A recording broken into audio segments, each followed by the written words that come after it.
Hi friends, ఎలా ఉన్నారు?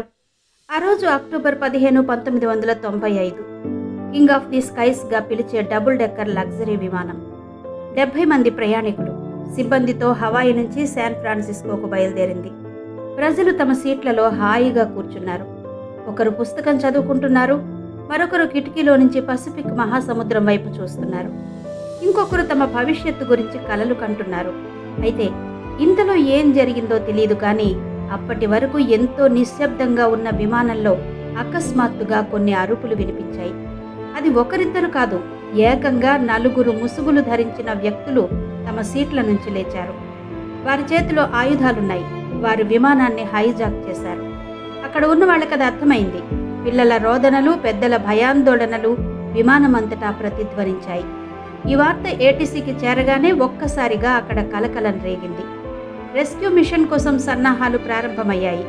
ఇంతలో సరిగ్గా 5 నిమిషాల తర్వాత విమానం రాడార్ నుంచి శాశ్వతంగా మాయమైంది.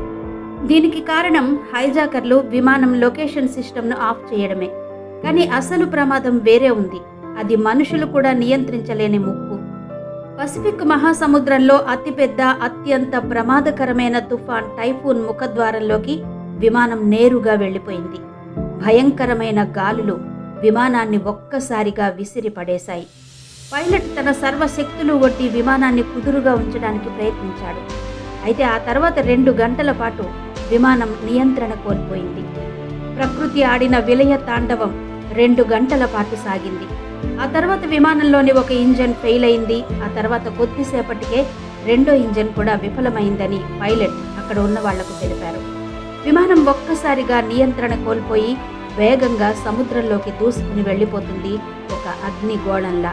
అయితే ఎప్పుడైతే విమానం సముద్రంలో పడిపోబోతోంది అని తెలుసుకున్నారో అప్పుడు కొంతమంది ధైర్యం చేసి ఆ హైజాకర్లను చంపేశారు. కొంతమంది భయంతో సముద్రంలోకి దూకేశారు. భయంకరమైన శబ్దంతో విమానం నీటిలో పడిపోయినప్పటికీ 60 మంది ఎలాగోలా ప్రాణాలతో బయటపడ్డారు. వాళ్ళ చుట్టూ మైళ్ల వరకు పసిఫిక్ మహాసముద్రం యొక్క భయానక అలలు మాత్రమే ఉన్నాయి. అదృష్టవశాత్తు విమానం కూలిన ప్రాంతానికి కేవలం 100 మీటర్ల దూరంలో సముద్రం నుంచి ఒక రాయి బయటకొచ్చి ఒక చిన్న ద్వీపంలా కనిపించింది. వారంతా తమ మిగిలిన శక్తిని ఉపయోగించి ఆ రాయిపైకి చేరి భయంగా కూర్చున్నారు. ఆ చిన్న రాయి మీద ఒకరినొకరు అంటుకుని కూర్చున్నారు. వారికి ఫోన్ లేదు, సిగ్నల్ లేదు. ఎవరైనా వచ్చి రక్షిస్తారన్న ఆశ కూడా లేదు.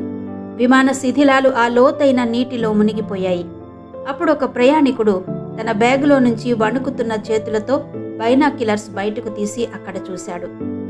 అప్పుడు అతనికి ఒక ఆశాకిరణంలా ఒకటి కనిపించింది. 1/2 కిలోమీటర్ దూరంలో పొగమంచుతో కప్పబడిన ఒక చిన్న ద్వీపం ఉన్నట్టు గమనించాడు. ఈత తెలిసిన వారు ఒక్క క్షణం కూడా ఆగలేదు. అక్కడకు వెళ్ళాలి అంటే ఈదాల్సిందే. ఆ నీటి కింద ప్రమాదకరమైన సొరచేపలు, పైన ఎత్తైన అలలు ఉన్నాయి. కానీ వీటన్నిటికంటే కూడా వారికి జీవించాలనే సంకల్పం చాలా గొప్పగా అనిపించింది. గంటల తరబడి శ్రమించి కేవలం 15-20 మంది మాత్రమే ఆ ద్వీపం తీరానికి చేరుకోగలిగారు. కొద్దిసేపు అలాగే అక్కడ కూర్చున్నారు. మరికొందరు మిగతా వారిని కూడా కాపాడి అక్కడకు తీసుకొచ్చారు. అలా ఇప్పుడు అక్కడ మొత్తం 60 మంది అయ్యారు. అప్పుడే వారికి అర్థమైంది అది ఒక నిర్మానుష్యమైన ద్వీపమని. చుట్టూ కొబ్బరి చెట్లు, అడవి పొదలు, ఇసుక తప్ప ఇక ఏమీ లేవు. వాళ్లలో కొందరు మోకాళ్లపై కూర్చుని ఏడవడం మొదలుపెట్టారు. కొందరు తమ కుటుంబాన్ని తలచుకుంటూ కేకలు వెయ్యగా మరికొందరు తలలు పట్టుకుని అలాగే కూర్చున్నారు. ఈ నిరాశ నిస్పృహల మధ్య డేవిడ్ అనే స్కూల్ టీచర్ ముందుకొచ్చాడు. ఫ్రెండ్స్, కంగారు పడితే మనమందరం చచ్చిపోతాం అన్నాడు పెద్ద గొంతుతో. మనం బతకాలి, ఒకరి కోసం ఒకరం బతకాలి. అతని మాటలు వారిలో కొంత శక్తిని నింపాయి. అందరినీ సంఘటితం చేసి క్షతగాత్రులకు చికిత్స చేయడం ప్రారంభించారు. ఆకలి దప్పికలే ఇప్పుడు వారి ముందున్న పెద్ద సవాలు. మైకేల్ అనే యువకుడు ధైర్యం చేసి ఎత్తైన కొబ్బరి చెట్టు ఎక్కి కొబ్బరికాయలు కోశాడు. ఆ కొన్ని కొబ్బరికాయలు 60 మందికి వచ్చాయి.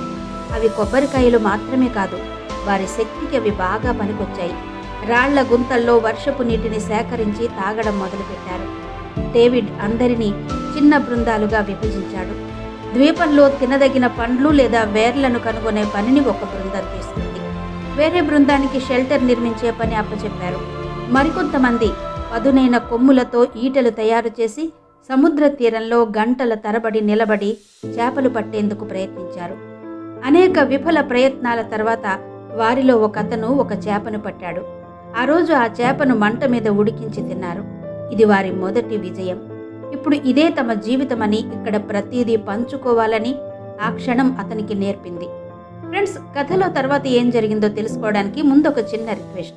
ఈ నిజమైన సంఘటన మీకు బాగా అనిపిస్తే ముందు మా యూట్యూబ్ ఛానల్ని సబ్స్క్రైబ్ చేయండి. అలా కాలం గడిచిపోసాగింది. రోజులు, వారాలు, నెలలు అయిపోయాయి. సహాయం చేయడానికి ఎప్పటికీ ఎవ్వరూ రారు అని వారికి అర్థమైంది. వారు ఎలాగైనా అక్కడ బతకాలి, తప్పదు. అక్కడ ఉన్న కొద్దిపాటి వస్తువులతోనే చిన్న చిన్న గుడిసెలు నిర్మించడం మొదలుపెట్టారు. వారి కష్టమంతా తొలి వర్షంలో వృధా అయిపోయింది. వారిలో నర్సుగా ఉన్న ఒక మహిళ అక్కడి అడవిలోని ఆకులను సేకరించి అక్కడున్న వారి చిన్న గాయాలు మరియు అనారోగ్యాలకు చికిత్స చేయడం చేసేది. 2-3 నెలలు ద్వీపం వాతావరణంలో వారు బతకడం ఎంతో కష్టమైంది. తిండి లేకపోవడం, స్వచ్ఛమైన నీరు లేకపోవడం, వ్యాధులు ప్రబలడం మొదలైంది. డిప్రెషన్, ఒంటరితనం చాలా మందిని కుంగదీశాయి. వారిలో చాలా మంది మానసికంగా కుంగిపోయారు. వారిలో 10 మంది చనిపోయారు. ప్రతి మరణం వారిని దిగ్భ్రాంతికి గురి చేసింది.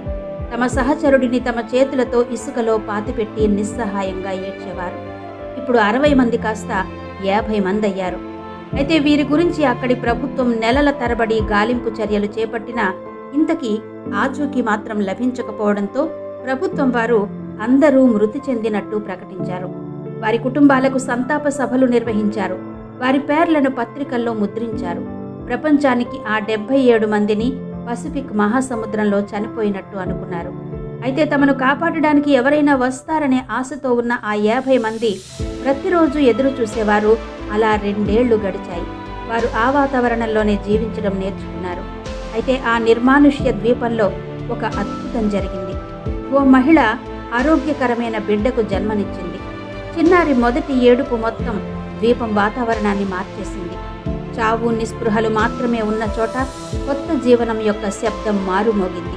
చిన్నారిని చూసేందుకు అందరూ వచ్చారు. ఈ పిల్లవాడు ప్రతి ఒక్కరికి జీవించడానికి ఒక కొత్త కారణాన్ని తీసుకొచ్చాడని అనుకున్నారు. 2 సంవత్సరాల తర్వాత జీవితం మరణంపై గెలిచింది కాబట్టి ప్రజలు ఆ రోజును పండుగలా జరుపుకున్నారు. ఇప్పుడు వారు తమ కోసం మాత్రమే కాకుండా కొత్త తరం కోసం కూడా జీవించి ఈ ద్వీపాన్ని మంచి ప్రదేశంగా మార్చాలి అనుకున్నారు. అలా 10 ఏళ్లు గడిచాయి. ఇప్పుడు ఆ ద్వీపంలో ఒక జీవన వ్యవస్థ నిర్మితమైంది. డేవిడ్ అక్కడి పిల్లల కోసం ఒక చిన్న పాఠశాలను తెరిచాడు. అక్కడ అతను వారికి చదవడం, రాయడం నేర్పాడు. అంతేకాదు, అన్వేషించడం కూడా నేర్పాడు. ఈ పిల్లలు ఎన్నడూ చూడని ప్రపంచం గురించి అందరూ తమ పనిని విభజించుకున్నారు. కొందరు చేపలు పట్టడం, కొందరు వ్యవసాయం చేయడం, మరికొందరు పిల్లల బాగోగులు చూసుకోవడం. ఇటువంటి వాటితో వారిలో మనోధైర్యం పెరిగింది. విమాన ప్రమాదం జరిగిన వార్షికోత్సవాన్ని సర్వైవల్ డేగా జరుపుకోవడం ప్రారంభించారు. ఆ రోజు పాటలు పాడేవారు, కథలు చెప్పేవారు, చనిపోయిన వారు తమతో ఉన్న రోజులను గుర్తుకు చేసుకున్నవారు. ఈ 10 ఏళ్లలో ఈ ద్వీపంలో మరో 5 పిల్లలు పుట్టగా ఈ సమయంలో మరో 7 వృద్ధులు రోగాలు, ప్రమాదాల్లో ప్రాణాలు కోల్పోయారు. ఇప్పుడు ఈ ద్వీపంలో పిల్లలతో సహా మొత్తం జనాభా 48. అయితే ఒకరోజు అక్కడి ఆకాశంలో విరామం శబ్దం వినిపించింది. అందరూ కేకలు వేశారు, అరిచారు. కానీ ఫలితం శూన్యం. వారిని గమనించకుండా విమానం వెళ్లిపోయింది. అలా 13 ఏళ్లు గడిచాయి. ఈ ద్వీపంలో జన్మించిన పిల్లలు ఇప్పుడు టీనేజర్లు. ఆ ద్వీపమే వారికి ప్రపంచం. అయితే ఒకరోజు అక్కడ ఉన్న వాళ్లకు ఒక శబ్దం వినబడింది. అది ఒక పెద్ద ఓడ శబ్దం. ముందు నమ్మలేకపోయారు. తరువాత ఆ ఓడను చూసి పిచ్చిగా పరిగెత్తడం మొదలుపెట్టారు. వారు తమ సర్వశక్తులు ఒడ్డి నిప్పును వెలిగించారు, కేకలు వేశారు, చేతులు పైకెత్తి ఊపుతూనే ఉన్నారు. అయితే ఈసారి మాత్రం అద్భుతం జరిగింది. ఓడలో ఉన్నవారు వారిని చూశారు. ఓడ ఆగింది. వారి ద్వీపానికి కొంత దూరంలో లంగరు వేశారు. ఆ క్షణాన్ని మాటల్లో వర్ణించలేం. 48 మంది ప్రజలు ఒకరినొకరు పట్టుకుని ఏడుస్తూ, నవ్వుకుంటూ, అరుస్తూ ఉన్నారు. 13 ఏళ్ల నిరీక్షణకు ఆ రోజు తెరపడింది. రెస్క్యూ టీం పడవలో ద్వీపానికి చేరుకోగానే వారి కళ్లలో నీళ్లు తిరిగాయి. ఆ వ్యక్తులను గమనిస్తూనే ఉన్నారు. ఎవరైతే చనిపోయారని ప్రపంచం భావించిందో ఆ 48 మంది నగరానికి తిరిగి రాగానే ఉలిక్కి పడింది ప్రపంచం. ఇప్పుడు వారందరూ తిరిగి తమ ఊరు చేరుకున్నారు. అయితే వారికి ఆ నగరం, కార్లు, భవనాలు ఇలా ప్రతీదీ వింతగా అనిపించింది. ప్రాణాలతో బయటపడిన ఒక వ్యక్తి డైరీ బయటకు వచ్చే వరకు ఈ కథను అసలు ఎవ్వరూ నమ్మలేదు. ఆ డైరీలో 13 సంవత్సరాలలో ప్రతిరోజు, ప్రతి పోరాటం, ప్రతి మరణం, ప్రతి పుట్టుక రాయబడింది. ఆ డైరీ పేజీలను మీడియా ప్రపంచం ముందు పెట్టడంతో అందరూ ఒక్కసారిగా ఏడ్చారు. మానవ ధైర్య సాహసాలు, బతకడానికి చూపిన మొండితనం కలగలిసిన అద్భుతమైన కథ ఇది.